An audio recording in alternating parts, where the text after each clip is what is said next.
আসসালামু আলাইকুম। আশা করি সবাই ভালো আছেন, সুস্থ আছেন। আলহামদুলিল্লাহ আমিও ভালো আছি। আজকে একটি রান্নার ভিডিও শেয়ার করছি, ডাটা দিয়ে মাছের ঝোল। এবছরের প্রথম ডাটা দিয়ে মাছের ঝোল রান্না করব। তো বাচ্চাকে স্কুলে দিয়ে আসার সময় মাছের ঝোল করার জন্য ডাটা কিনেছি। এটা একটি স্মরণীয় ঘটনা। সকালে স্কুল থেকে এসে 10টার সময় মেয়েকে বাসায় নাস্তা করানোর পর স্কুলে মাছের পোটলা বের করে ভিজিয়ে রেখেছি। 11টা, 10:30 থেকে 1:30টার দিকে রান্নাঘরে গেছি, সব কেটে কুটে রেডি করে। রান্না করতে গিয়ে মাছের পোটলা খুলে দেখি সেটা মাছের শুধু মাথা, কোনো মাছের পিস নেই।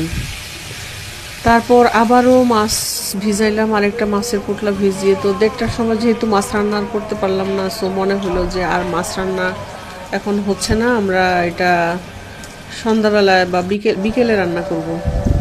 তো 1:30টার সময় আরেকটা পোটলা ভিজে আমি আমাদের বাসায় যে খাবার ছিল সেটা দিয়ে খেয়ে নিই, বাচ্চাদের ওটা দিয়ে খাওয়াই। খাওয়ানোর পর বিকেলবেলা 5টার দিকে উঠে আবার রান্নার জন্য আবার রান্নাঘরে যাই। মাছের পোটলা খুলে ভিজায় দেখি এবার ভিজিয়েছি আমি মুরগির মাংস। আপনাদের কার কার সাথে এরকম হয়?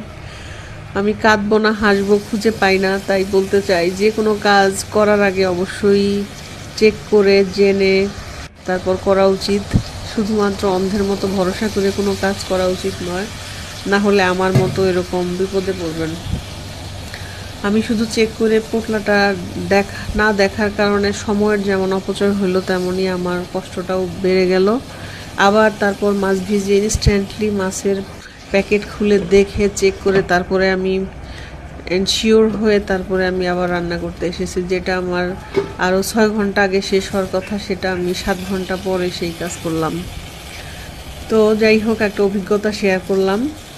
সেই ফাঁকে আমার রান্নার অনেক দূর এগিয়ে গিয়েছে, মাছ ভেজে নিলাম দেখেছেন। এখন আমি মশলা কষিয়ে ডাটা দিয়ে আলু চুলায় কষানোর জন্য দিয়ে দিয়েছি।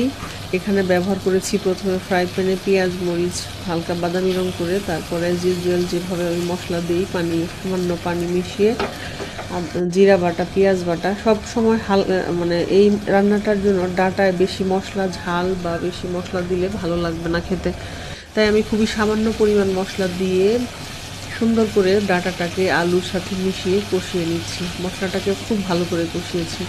কষানোর পর এবার আমি পানি দিয়ে দিব। গরম পানি ব্যবহার করি, আপনারা জানেন রান্নায় গরম পানি ব্যবহার করলে সুবিধা, যেমন টেস্ট বাড়ে তেমনই রান্নাটাও তাড়াতাড়ি হয়। ডাটাটা এত নরম ছিল, মানে এত তাড়াতাড়ি মানে কষানো মশলার সময়ই সিদ্ধ হয়ে গিয়েছে। তারপরেও আমি